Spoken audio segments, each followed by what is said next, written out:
тобы болады. Ал мына топ білім тобы болады.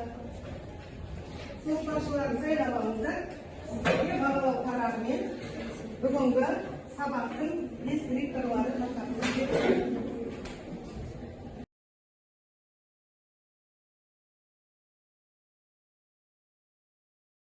Деген тақырыпта тілектес ойын ойнаймыз. Ол үшін алдарыңыздағы QR кодты дайындап қойыңыздар. Барлықтарыңыз.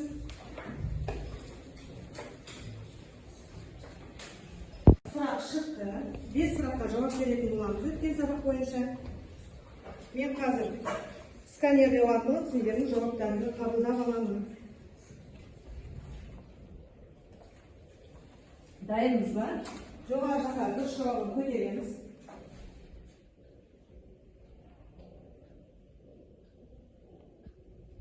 Мен белгілеп алдым. Келесі сұраққа көшеміз. Дұрыс жауабын тауып, дұрыс жауапты жоғары көтереміз. Барлығымыз көтерейік. Бір-біріңізді жақтауға тырысыңыздар. Түсіремін.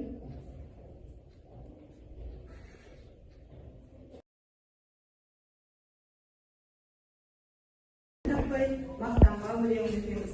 Бүгінгі сабақта біз әдеби шығармада көтерілген әлеуметтік қоғамдық мәселені идеясы арқылы түсіндіреміз. Сонымен бірге көркем шығармалардан орта көлемді үзінділерді жатқа айтып мәнерлеп оқимыз. Бұл сабақта біз төңкерілген сынып әдісімен өтеміз. Білу түсіну бөлімі үйге берілген болатын, қалған бөлімдерді сыныпта өтеміз. Абайдың орын таппай мақтанба өлеңінің негізгі өзегі адам бол деген идея. Абай 5 нәрседен қашық бол, 5 нәрсеге асық бол деумен өмір сүрудің ғажайып үлгісін жасап берген. Былайша айтқанда 5 асыл іс барлығы бақытты болудың формуласы іспетті. Өйткені барлығы да қайырлы істер.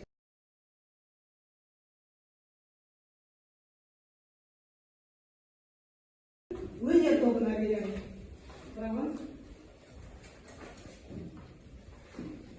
Құлан тақпай мақтанба, орын тақпай мақтанба, құмарлығын сақтанба, ойнап босқа күнге.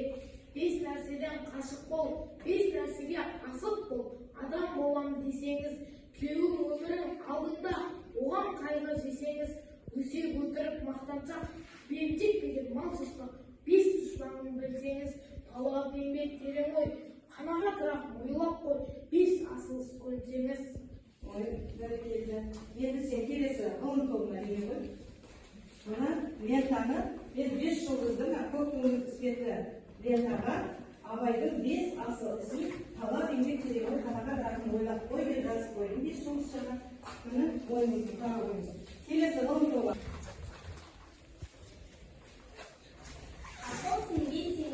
Бір іске кез көрсеңіз, ақсақал айтты, бай айтты, кім болса мейлі сол айтты. Өзің үшін үйренсең, жамандықтан жиренсең, ашыласың жылма-жыл.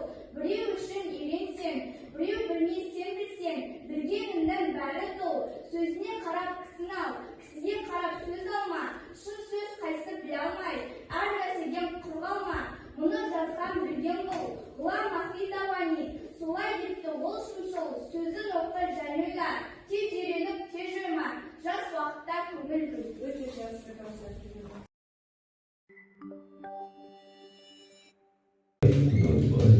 Олардың ағартушы, философ.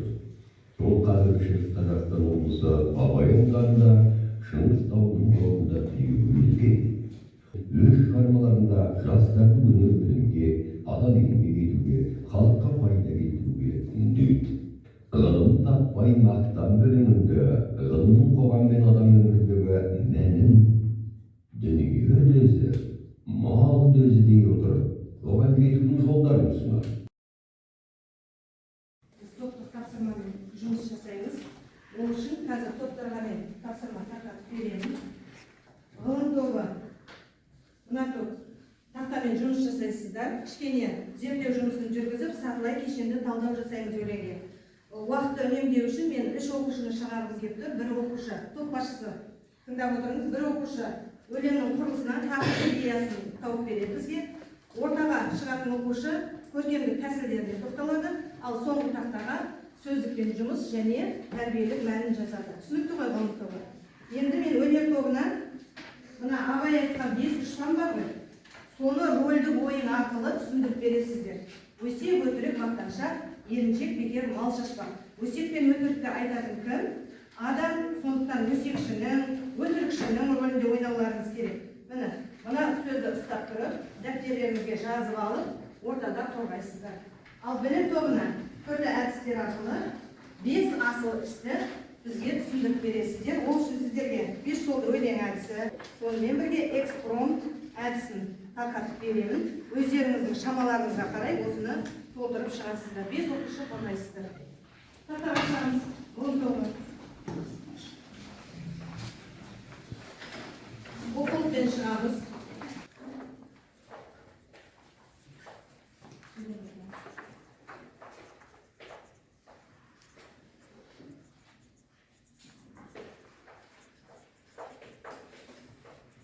Жазып болғаннан кейін бір түйінді ойды Абайдың өз сөзімен түйіндеп жарай ма? Өлеңінен немесе қара сөздерінен алсақ болғаны. Ғылым тобы бірінші болды, тапсырмаларын жазып алыңыздар. Ал мына екі топтан кім болды? Біз былай етеміз, екі топтан 5 дұшпанды бірінші бастаймыз, жарай ма? 5 асылысты аяқ жағына қойып. Өнер тобы дайынсыздар ма? Бірінші өзінің ретімен шығайық. Өсек, өтірік, мақтаншақ, еріншек, бекер, мал шашпақ. Өсек бірінші шығады. Мен өсекшімін, мен өсек айтқанды жақсы көремін. Біреуді сыртынан жамандау, біреудің сөзін біреуге жеткізу. Бұл менің сүйікті жұмысым.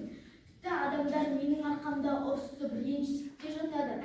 Бір жақ ашса, оны да бірінші болып мен жеткіземін. Құрсын, мен жаман болғым келмейді. Мен жай ғана өсекші рөліне кірдім. Жарайсың. Өтірік. Мен өтірікті көп айтамын. Кейде бір өтірікті жабу үшін 10 өтірік айтуға тура келеді. Өтіріктің құйрығы бірақ тұтам екенін білсем де, осы әдеттен құтыла алмай жүрмін. Қазір маған шын сөз айтып тұрсам да, ешкім сенбейді. Бауыржан атамыз, өтіріктің балын жалап, тірі жүргенше, шындықтың уын ішіп, өлген айттық деп айтқан. Мен дәл қазір өтірік айтып образға бердім. Шындығында мен ондай өтірікші емеспін. Жарайсың. Бекер мал шашпақ шығып келе жатыр. Біз ешкімнен кем қалмаймыз деп несие алып той жасаймыз. Сол тойда ән өлеңді өзіміз айтпай, миллиондаған ақшаларға шығындалып, атақты жұлдыздарды шақыртамыз. Шафшылыққа барып, аста төк дастархан жаямыз. Тіпті сол астың өзін той қылып жіберетіндері жетерлік. Қазіргі кезде біздің ең басты дұшпанымыз осы ысырапшылдық болып тұр. Өте жақсы, бүгінгі өмірмен керемет байланыстырдың. Мен таңдамадым. Ал біз өнер тобы бітті. Енді білім тобына кезек береміз. Келе ғой. 5 жолды өлең. Затесін бақым, сәмиесін қайырымды, мейірімді, етістік кешіреді, жаны ашиды, аяйды, сөйлем. Ал рахым Алланың адамға берген үлкен сыйы, мағыналы сөз, мейірім шапағат. Өте жақсы. Балалар, осы 5 дұшпанды бойымыздан алып алыстап, 5 асылыспен бірге болайық. Үнемі әкеліп қойыңдар.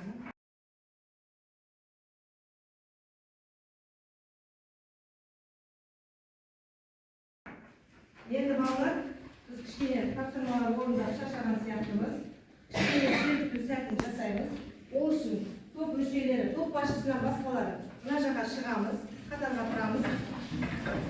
Төбелеріне ақпаратты қою арқылы өз орнымызға барамыз. Кім түсіріп қояды, соған тоғызыншы тапсырмалар күтіп тұр.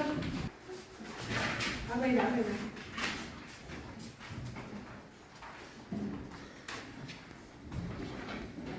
Жинабалыңыздар шығарады. Қазір мен жаңа айтқан тоғызыншы тапсырманы орындаймыз деп, ол үшін біз білім беру ресурсындағы тапсырмаларды орындаймыз. Бүгінгі тақырыпқа сай, дайын отырайық. Тапсырмаларды ашамын. Ашты көріп тұрма балалар. Енді топ басшылары жаңа сіздерге ескерткен, кім түсіп қойған байқап отырыңыздар деп жарай ма? Шеттеріңізде бірінші сұраққа кім жауап береді? Тақтада көріп тұр ма? Ал айтыңыз. Ғылым тапқан мақтаба өлеңінің идеясы білім, ғылым үйренуге шақыру дейді. Белгілейік. Тексереміз. Дұрыс екен балалар. Келесі сұрақ. Ғылым тапқан мақтаба өлеңінің идеясын ашатын тармақтар дейді. Кім жауап береді? Еркеназ. алдап өзі көрейік, тексереміз. Өте дұрыс. Бекітіп алу үшін кьюзис ойынын ойнаймыз. Жаңа біз білгенге бестік деген тақырыппен алдық қой, үй тапсырмасын бекіту. Енді жаңа сабақты бекітуді бестікке жеттік деп аламыз, жарай ма? Кьюзис бағдарламасына кіреміз. Әзірге білім тобы алда келе жатыр.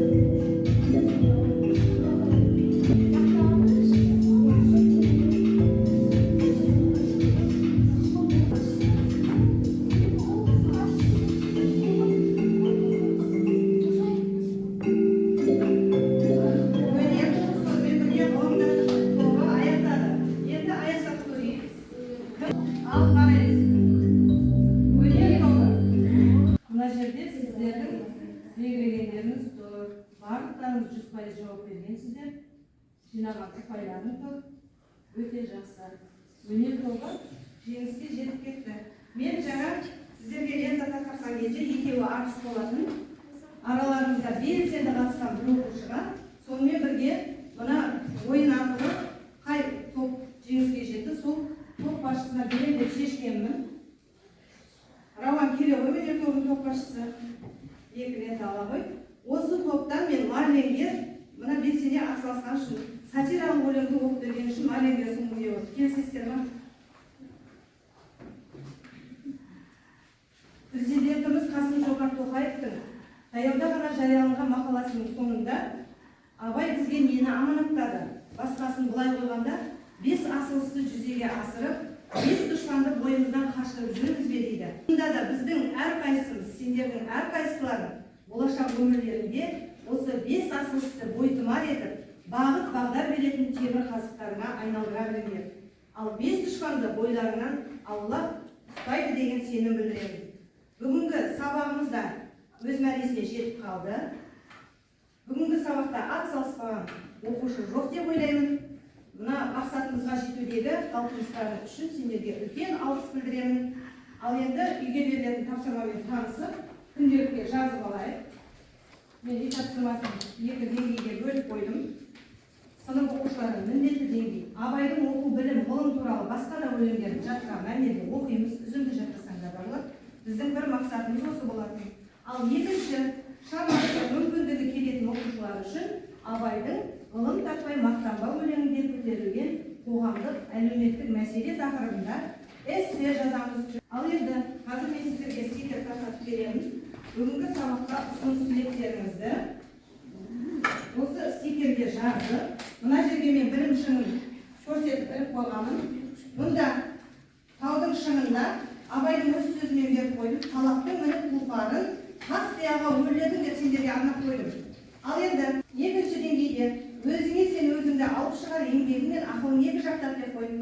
Өз соңға пайда ойлама, ар ойла, талап қыл, артық білуге деген шетіне жазып қоямыз. Ал бізде. Осыны жазып біліп, бүгінгі сабақты аяқтаймыз.